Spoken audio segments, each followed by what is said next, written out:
వే gold trusted gold buyers మీరు తాకట్టు పెట్టిన బంగారాన్ని విడిపించి ఈ రోజు ఉన్న మార్కెట్ ధరకు కొనబడను. కోహ్లీ ఫ్యాన్స్ కు స్పెషల్ ట్రీట్మెంట్ ఇచ్చారు పోలీసులు. కర్నూలులో రోడ్లపైన విధ్వంసం సృష్టించారు ఆర్సీబీ అభిమానులు. అయితే సంబరాల పేరుతో 3 ప్రైవేటు బస్సుల అద్దాలను కూడా ధ్వంసం చేసినటువంటి పరిస్థితి. సోషల్ మీడియాలో కూడా ఈ వీడియోలు వైరల్ గా మారాయి. రోడ్లపై ఉన్నటువంటి భారీ గేట్లను కూడా కింద పడేసారు ఆకతాయిలు. సీసీ కెమెరాల ద్వారా దాదాపు 18 మందిని గుర్తించారు పోలీసులు. పోలీస్ స్టేషన్ నుంచి కోర్టు వరకు పోలీసులు నడిపించినటువంటి పరిస్థితి కనబడింది. దాదాపు జరిగినటువంటి మ్యాచ్ తర్వాత విజయం సాధించిన తర్వాత కొంతవరకు అత్యుత్సాహం, దానికి తోడు ఆకతాయిలు తోడు కావడంతో రోడ్లపైన సృష్టించినటువంటి వీరంగం అంతా ఇంత కాదు. కొంతవరకు ఇది ఉన్మాదుల్లా ప్రవర్తించినటువంటి పరిస్థితులు కూడా కొన్ని సందర్భాలలో మనం చూసాం. తాజాగా 3 ప్రైవేటు బస్సులకి సంబంధించినటువంటి అద్దాలు పగలగొట్టడం, లోపల ఉన్నటువంటి ప్రయాణికులందరూ కూడా ప్రజలందరూ కూడా భయాందోళనకు గురైనటువంటి పరిస్థితి.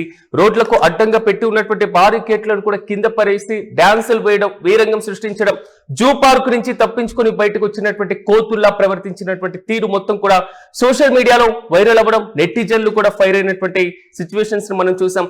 తాజాగా సీసీటీవీ ఫుటేజ్ ఆధారంగా పోలీసులు పలువురిని కూడా గుర్తించడం జరిగింది. దాదాపు 18 మందిని కూడా అదుపులోకి తీసుకున్నారు.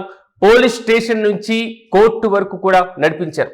భవిష్యత్తులో ఆకతాయిలు చేసేటువంటి అత్యుత్సాహ ప్రవర్తన కానివ్వండి, లేదా అతి ఆనందంతో చాటేటువంటి తీరు కానివ్వండి, లేదా అపరిపక్వతతో వ్యవహరించేటువంటి విషయం కానివ్వండి, ఇలాంటి సందర్భాలలో అత్యుత్సాహాన్ని ప్రదర్శిస్తే ఇలాంటి చర్యలు తప్పవు అనేది మాత్రం పోలీసులు క్లియర్ కట్ గా ఒక మెసేజ్ ఇచ్చేటువంటి ప్రయత్నం చేశారు. రోడ్లపైన సృష్టించినటువంటి వీరంగం అంతా ఇంత కాదు. ఆర్సీబీ గెలుపును అందరూ స్టేడియాల్లో లేదా ఇళ్లలో సెలబ్రేషన్ చేసుకుంటున్నటువంటి వైనాన్ని మనం చూసాం. అద్దాలు పగలు కొట్టాల్సినటువంటి సిచ్యువేషన్ వరకు ఎందుకు వెళ్ళింది? సో సాధారణమైనటువంటి అభిమానుల్లా ప్రవర్తించకుండా ఒక రకమైనటువంటి ఉన్మాదుల్లా ప్రవర్తించినటువంటి తీరుపైన మాత్రం చాలా వరకు విమర్శలు కూడా వచ్చినటువంటి పరిస్థితులు మనం గమనించాం. అద్దాలు పగలగొట్టడం, లోపల ఉన్నటువంటి డ్రైవర్ ఏమైనా ప్రత్యర్థి గుజరాత్ టీం యొక్క జెర్సీ వేసుకున్నారా, లేదా ఆ టీం కి సపోర్టర్ గా ఉన్నటువంటి వ్యక్తి, లేదా ప్రయాణికులు ప్రయాణం చేస్తున్నటువంటి వారు ఆర్సీబీకి వ్యతిరేకంగా సో ఆట తీరు ప్రదర్శించినటువంటి జట్టుకు సంబంధించినటువంటి సభ్యుల ఇలా ప్రవర్తించాల్సినటువంటి తీరు ఎందుకు వచ్చింది అనే దానిపైన కూడా నెటిజన్లు ముందు నుంచి కూడా ఫైర్ అయినటువంటి పరిస్థితులే మనం చూసాం. రోడ్ల పైన ఉన్నటువంటి భారీ గేట్లను కింద పడేయడం, తొక్కేయడం, ఎక్కడికక్కడ పూర్తి స్థాయిలో ఒక రకమైనటువంటి విధ్వంసం సృష్టించేటువంటి విధంగా ఉన్మాదుల్లా ప్రవర్తించినటువంటి తీరు మాత్రం చాలా వరకు చర్చనీయాంశంగా మారింది. ఎట్టకేలకు పోలీసులు వీరిపైన కఠిన చర్యలు తీసుకుంటామని ముందే చెప్పారు. సీసీ కెమెరాల ద్వారా దాదాపు 18 మంది నిందితులను కూడా గుర్తించారు. కానీ ఇక్కడ కొసమెరుపు ఏంటంటే పోలీస్ స్టేషన్ నుంచి కోర్టు వరకు కూడా ఈ 18 మందిని నడిపించుకుంటూ తీసుకొని వెళ్లారు పోలీసులు. దానికి సంబంధించినటువంటి వీడియో ప్రస్తుతం సోషల్ మీడియాలో వైరల్ గా మారుతుంది. ఒకసారి ఆ విజువల్స్ ని చూద్దాం.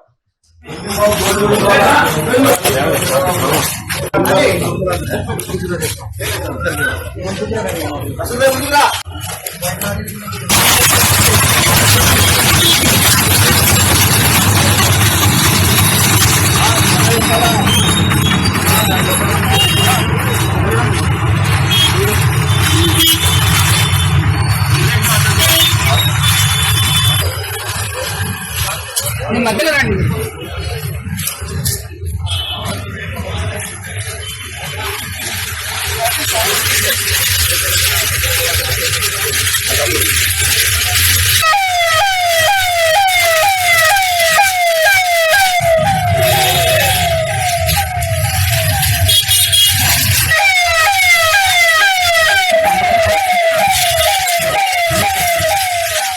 ఇది కోహ్లీ ఫ్యాన్స్ కు స్పెషల్ ట్రీట్మెంట్ ఇచ్చినటువంటి విధానం. రోడ్లపైకి రావడం, కొంతవరకు సెలబ్రేషన్ చేసుకోవడంలో తప్పులేదు. కానీ కొంతవరకు నిబంధనలను అతిక్రమించి విధ్వంసాన్ని సృష్టించడం ఎంతవరకు సహేతుకం? కర్నూలులో రోడ్లపైన విధ్వంసం సృష్టించినటువంటి ఆర్సీబీ అభిమానుల యొక్క పరిస్థితి నేడు రోడ్లపైన పోలీసులు నడిపించుకుంటూ తీసుకెళ్లినటువంటి వైనం మనం చూస్తున్నాం. సాధారణంగా మ్యాచ్ లో గెలుపు బావుట ఎగరవేసిన తర్వాత, విజయం దిశగా అడుగులు వేసిన తర్వాత, విజయాన్ని అందుకున్న తర్వాత సెలబ్రేషన్స్ చేసుకోవడం సాధారణంగా కనిపిస్తూ ఉంటది. కానీ దానికి ఒక హద్దు, మితిమీరినటువంటి ప్రవర్తన ఉంటే మాత్రం ఖచ్చితంగా ఇలాంటి ఫలితాలు వస్తూ ఉంటాయి. కర్నూలులో జరిగినటువంటి విజువల్స్ ఒకసారి మనం చూసుకున్నప్పుడు ఒక భారీ స్థాయి ఉద్యమమో, భారీ ఆందోళనలో, ప్రజా వ్యతిరేకమైనటువంటి పూర్తి స్థాయిలో నిరసన అక్కడ జరుగుతుంది అనేటువంటి రీతిలో ఆ విజువల్స్ కనబడుతున్నాయి. రోడ్లపైన పెట్రోల్ పోసి ఆ పెట్రోల్ కి మంటలు అంటించి ఆ మంటల చుట్టూ కూడా కోతులు ఎగిరినట్టుగా ఎగురుతున్నటువంటి తీరు, అపరిపక్వతతో ఆలోచిస్తున్నటువంటి తీరు, జూ పార్క్ నుంచి పారిపోయి వచ్చినటువంటి కోతులు ప్రవర్తించేటువంటి తీరులా ఆ ప్రవర్తన కనబడుతుంది. ఇది ఇప్పుడు అంత రచ్చ అవసరమా, అంత భారీ స్థాయిలో విధ్వంసాన్ని సృష్టించి మనం సెలబ్రేషన్ చేసుకోవాలి అనేటువంటి రీతిలో అవసరమా? 2, ప్రైవేట్ ట్రావెల్స్ బస్సుకు సంబంధించి దాదాపు 3 ప్రైవేటు బస్సుల అద్దాలు పగలగొట్టడం.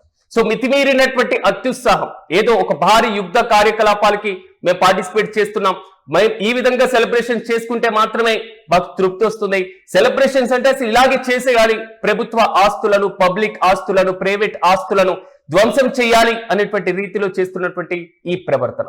సో ఇది ఎలాంటి మెసేజ్ ఇవ్వబోతుంది, ఎలాంటి సంకేతం ఇవ్వబోతుంది అనే దానికి పోలీసులు సరైనటువంటి జవాబుని చెప్పారు. మేము ఎలాంటి వారిని వదలమని అదే రోజు పూర్తి స్థాయిలో లాఠీలకు 10 చెప్పారు. మరి తరిమి కొట్టినటువంటి పరిస్థితులు కూడా కొన్ని సందర్భాల్లో కొన్ని ఏరియాస్ లో మనం చూసాం.